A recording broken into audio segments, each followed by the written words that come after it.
ہر ایمان والا یہ چاہتا ہے کہ میں نے جنت کو حاصل کرنا ہے، کیونکہ مرنے کے بعد دو ہی آپشن ہے نا، یا تو جنت ہے یا دوزخ ہے۔ دوزخ میں تو کوئی نہیں جانا چاہتا، اللہ ہم سب کو محفوظ فرمائے اور بلا حساب جنت میں داخلہ عطا فرمائے۔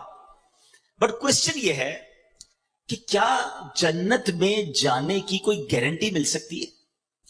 کوئی ایسا عمل ہے، کوئی ایسا پروسیجر ہے کہ میں اس پروسیجر پر عمل کر لوں تو میں ڈیفینیٹلی جنت میں چلا جاؤں؟ دس از دا بگ کوسچن۔ جناب اللہ نے رزق کا وعدہ تو کیا ہے، جس کی اسٹرگل میں ہم ساری زندگی گزار دیتے ہیں، مگر اللہ نے جنت کا وعدہ نہیں فرمایا، مغفرت کا وعدہ نہیں فرمایا۔ ٹھیک ہے نا، جنت تو مرنے کے بعد پتا چلے گا کس کو ملنی ہے کس کو نہیں ملنی ہے۔ آج جو ٹاپک ہے میرا کہ کیا جنت کی گارنٹی مل سکتی ہے؟ جی ہاں، آج میں نے آپ کو انشاءاللہ احادیث کے ذریعے کچھ بتانا ہے کہ جنت کی بھی گارنٹی مل سکتی ہے۔ And this is not a big deal. We have to do something جو ہم نے اپنی لائف میں کرنا ہے اور ہم جنت انشاءاللہ گارنٹیڈ حاصل کر سکتے ہیں۔ نیت المؤمن خیر من عملی، مومن کی نیت اس کے عمل سے بہتر ہوتی ہے۔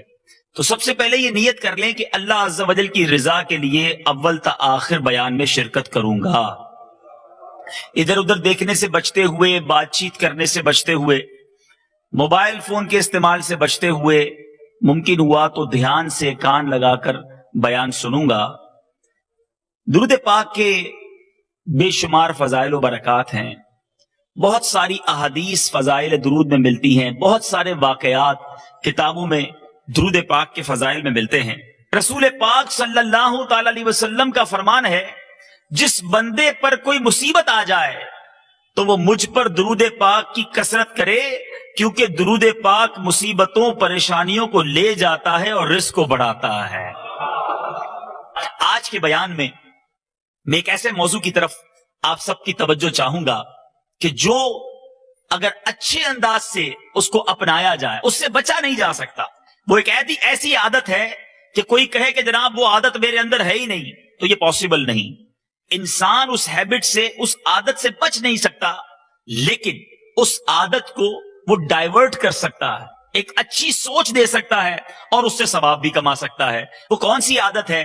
انشاءاللہ اس پر مدنی پھول حاصل کریں گے۔ پہلے شروع میں ایک قرآنی واقعہ سنیے۔ قرآن مجید فرقان حمید میں بے شمار واقعات موجود ہیں، اور ایسے ایسے واقعات ہیں کہ اگر ہم پڑھیں تو ہمارے لیے بڑے دلچسپ بھی ہیں، حیرت ناک بھی ہیں، اور اس کے اندر بہت سارے ہمارے لیے موضوع بھی اور سبق موجود ہیں۔ مگر بدقسمتی سے آج ہم انٹرنیٹ پر بیٹھ کر ساری دنیا کی ریسرچ تو پڑھتے ہیں، اخبارات تو پڑھتے ہیں، کئی لوگ ناول بھی پڑھتے ہیں، نہیں پڑھتے تو قرآن نہیں پڑھتے۔ قرآن میں کیا کیا ہمارے لیے موجود ہے ہمیں وہ نہیں پتا۔ پچھلی قوموں پر جو عذاب آئے، کوئی تو غلطی ہوگی، اگر وہ ریزن معلوم کر لیا جائے، ان غلطیوں سے بچا جائے، تو ہم بھی بہت اچھے انداز میں رب کو راضی کرنے والی زندگی گزار سکتے ہیں۔ ایک ایسا ہی واقعہ قرآن مجید میں موجود ہے، اور میرے پیچھے اسلامی بھائیوں یہ 9ویں پارے میں سورہ اعراف کے اندر موجود ہے۔ یہ حضرت سیدنا داؤد علیہ نبینا علیہ الصلوۃ والسلام کے وقت کا واقعہ ہے۔ آپ کی قوم کے 70,000 افراد عقبہ کے پاس سمندر کے کنارے ایلا نامی گاؤں میں رہتے تھے، اور یہ سارے کے سارے مچھیرے تھے، فشنگ کرتے تھے، کیونکہ سمندر تھا اور بڑے ویل سیٹ تھے، بزنس بڑا اچھا تھا، بڑی زبردست ان کی آمدنی تھی، بڑا اچھی زندگی گزر رہی تھی۔ اب اللہ تبارک و تعالیٰ نے اس قوم کا ایگزام لیا، امتحان لیا۔ ان پر ہفتے والے دن شکار کو منع کر دیا گیا کہ آپ پورا ہفتہ شکار کریں، کوئی پرابلم نہیں، سیٹرڈے کو آپ شکار نہیں کریں گے۔ اچھا، امتحان اور زیادہ جس کو کہیں کہ مشکل ہو گیا کہ عام دنوں کی نسبت ہفتے والے دن مچھلیاں زیادہ آتی تھیں۔ اب یہ قوم کہے جناب پورا ہفتہ شکار کرتے ہیں، ہفتے کو منع ہو گیا، اور ہفتے والے دن نظر آتا کہ فش بہت ساری ہیں۔ اب لالچ، گریڈ، کہ اب کریں کیا؟ ایسے ہمارے اندر بھی لوگ ہوتے ہیں کہ حرام کام میں جب بہت زیادہ پروفٹ نظر آتا ہے، بندہ بولتا ہے کوئی راستہ نکلے، یہ کسی طرح ڈیل جانی نہیں چاہیے، کسی طرح یہ کام ہو جانا چاہیے، پھر کوئی راستہ مل جائے بس۔ اب اس قوم نے بھی دیکھا کہ جناب سیٹرڈے کو تو بہت ساری مچھلیاں آتی ہیں، کرے کیا؟ اب شیطان آیا۔ دیکھیں، شیطان نے آ کر اس قوم کو ایک ہیلا سجھایا کہ ایسا کرو کہ چند حوض بنا لو، چھوٹے چھوٹے پاٹس بنا لو اور چھوٹی چھوٹی نالیاں بنا کر عام دنوں میں پانی یہاں لے لیا کرو اور ہفتے کے دن اس کو بند کر دیا کرو اور اتوار والے دن اس حوض میں سے شکار کر لینا. یعنی ہیرا سجایا کہ مچھلیاں ساری تمہارے پاٹس میں آ جائیں گی، حوض میں آ جائیں گی. ہاں اس حوض سے تم اتوار والے دن مچھلی نکال لینا. گویا کان ادھر سے نہیں ادھر سے پکڑوایا اس نے. حالانکہ دیکھا جائے تو شکار ہی تھا. پاٹس کے اندر، چھوٹے حوض کے اندر اگر آپ مچھلیوں کو بند کر رہے ہیں تو یہ ایک طرح سے شکار ہی تھا. لیکن اس قوم نے یہ ہیلا مان لیا شیطان کا اور اس نے جناب یہ کرنا شروع کر دیا. میسج ہے ان لوگوں کے لیے جو سود کا نام انٹرسٹ کہہ کر، پروفٹ کہہ کر، منافع کہہ کر یا کوئی بھی ایسا نام دے کر حرام کو حلال کرنے کی کوشش کرتے ہیں اور سمجھتے جناب یہ راؤنڈ اباؤٹ گھومنے سے چیز ٹھیک ہو گئی ہے. شیطان نے ان لوگوں کو یہ ہیلا سجایا کہ ایسا کرو، چھوٹے سے پاٹس بناؤ، وہاں پانی لے لو، حوض بند کر لو، پیر والے دن، اتوار والے دن مچھلیاں لے لینا، مچھلیاں تو قابو میں آ جائیں گی نا. انہوں نے کرنا شروع کر دیا. اب حضرت داؤد علیہ نبی علیہ السلام کی قوم کے افراد میں 2-3 گروہ بن گئے. کچھ نے کہا یہ تم حرام کر رہے ہو، اللہ نے منع فرمایا ہفتے کو شکار نہیں کر سکتے، ہم تم سے کوئی تعلق نہیں رکھیں گے. کچھ لوگ خاموش رہے، نہ ان کا ساتھ دیا نہ انہیں کرٹیسائز کیا. اور تقریباً یہ 12,000 لوگ تھے کہ میرے میٹھے اور پیارے اسلامی بھائیوں جو اس کام میں مشغول ہو گئے. حضرت داؤد علیہ السلام جب تشریف لائے آپ کو بڑا جلال آیا. اچھا اس قوم نے کام کیا کیا کہ جو وہ 12,000 لوگ تھے آپس میں ایک دیوار کھڑی کر لی. کہا تم الگ ہم الگ، ہم تمہارے ساتھ نہیں رہیں گے، تم حرام کما رہے ہو، ہمارا تم سے کوئی تعلق نہیں. بیچ میں ایک دیوار کھڑی کر دی گئی. اب 12,000 لوگ اس طرف ہو گئے، باقی لوگ اس طرف ہو گئے. حضرت داؤد علیہ السلام جب تشریف لائے اور انہوں نے آ کر جب دیکھا کہ یہ قوم اللہ کی بات نہیں مان رہی اور ہفتے کو شکار کر رہے ہیں، آپ نے اس قوم پر لعنت فرمائی. اب میرے میٹھے اور پیارے اسلامی بھائیوں اس کا اثر یہ ہوا کہ ایک دن ایسا آیا کہ ان 12,000 لوگوں میں سے کوئی بھی شخص اس دیوار سے اس طرف نہ آیا. یہ لوگ حیران ہو گئے کہ آج پورے دن میں کوئی بھی نہیں آیا. اب جب ان لوگوں نے دیوار پر چڑھ کر وہاں دیکھا تو میرے میٹھے اور پیارے اسلامی بھائیوں وہ ساری کی ساری قوم بندر بن چکی تھی. 12,000 افراد وہ سارے کے سارے دھتکارے ہوئے بندر بن گئے.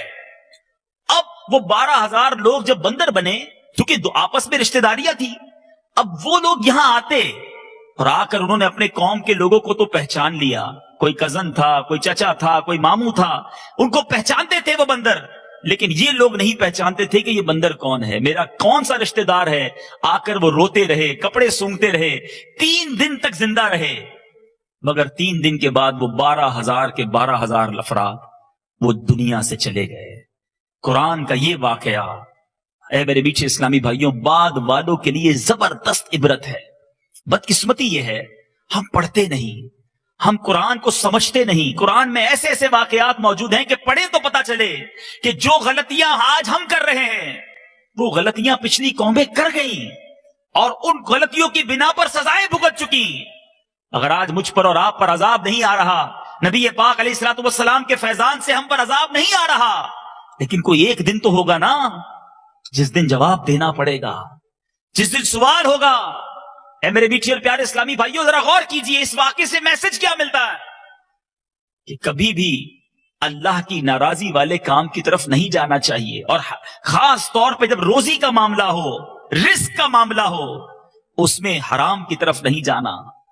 آج مسلمان حلال کو چھوڑ کر حرام کی طرف بڑی تیزی کے ساتھ جا رہا، اور اس کے پیچھے ایک جو وجہ ہے وہ ہے لالچ، ہرس، گریڈ.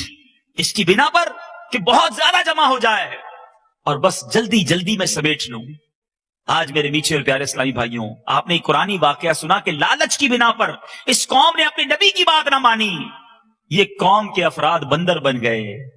آج میں اور آپ بھی لالچ میں مبتلا ہے. جی ہاں، کوئی یہ نہیں کہہ سکتا کہ میں لالچ میں مبتلا نہیں، کیونکہ لالچ سے کوئی نہیں بچ سکتا. کیونکہ ہرس ایسی چیز ہے کہ دودھ پیتا بچہ ہو یا کڑیل جوان یا پھر 100 سال کا بوڑھا ہو، مرد ہو یا عورت، حاکم ہو یا محکوم، افسر ہو یا مزدور، غریب ہو یا امیر، عالم ہو یا جاہل، اس سے بچ نہیں سکتا. ہاں یہ الگ بات ہے کہ کسی کو اچھی لالچ ہوتی ہے، اور کسی کو بری لالچ ہوتی ہے. لالچ کی 3 قسمیں بنیں گی. سب سے پہلے قرآن کیا کہتا ہے اس حرص کے بارے میں, لالچ کے بارے میں؟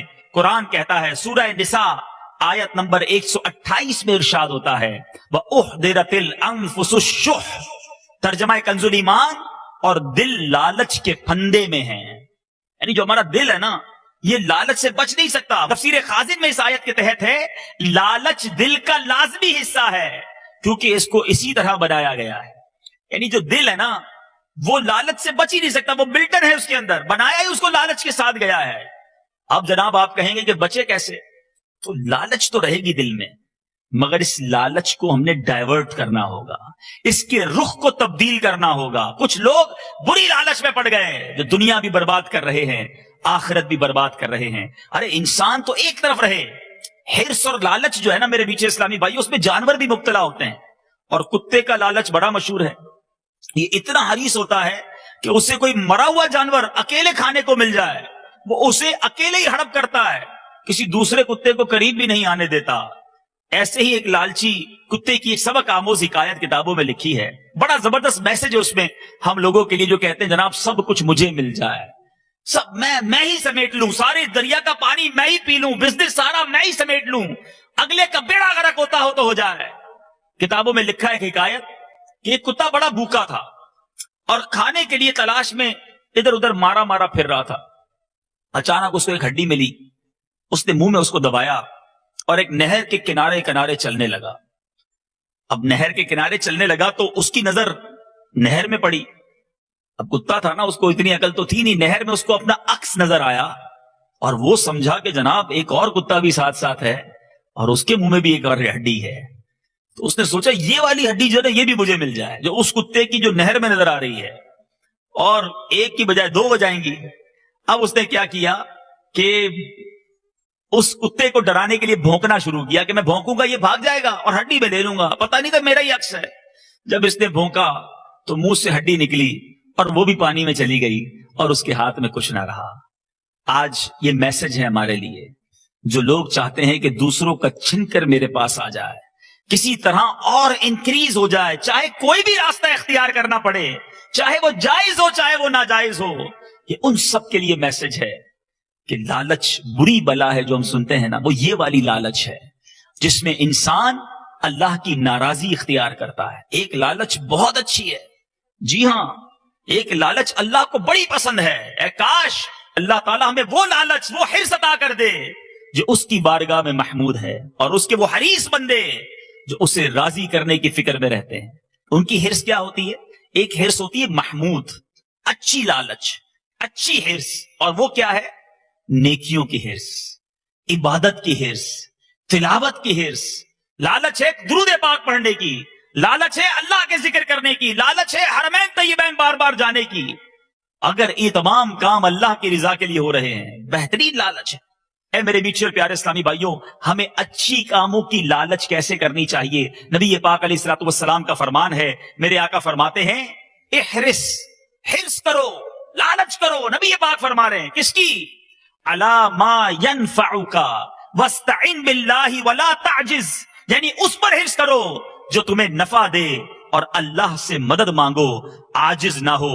ہمارے اسلاف نے بھی تو یہ حدیثیں سنی تھی, دیکھو کیسی حرص تھی, کیسی تمنا تھی. آج لوگ کہتے ہیں جناب لائف بہت تھوڑی ہے, جلدی جلدی کام کرنا چاہیے, جلدی جلدی دنیا بہتر کر لو, جتنا انجوائے کرنا ہے کر لو, ہم دنیا سے چلے جائیں گے. ایک مینٹل لیول تو یہ ہے. ہمارے اسلاف کا مینٹل لیول کیا تھا؟ وہ بھی یہ کہتے تھے وقت تھوڑا ہے, دنیا تھوڑی ہے, اس پہ جلدی جلدی نیکیاں کر لو تاکہ جنت کی ابدی نعمتوں کو حاصل کر لیں. میرے پیارے اسلامی بھائیوں, تمام انبیاء کے بعد سب سے افضل ہستی سیدنا ابو بکر صدیق ہیں, قطعی جنتی ہیں. مگر لالچ کیسی تھی, حرص کیسی تھی, عبادت کا شوق کیسا تھا. ایک بار نبی پاک علیہ الصلوۃ والسلام نے صحابہ کرام کی موجودگی میں اعلان کیا, آج تم میں سے کس نے روزہ رکھا ہے؟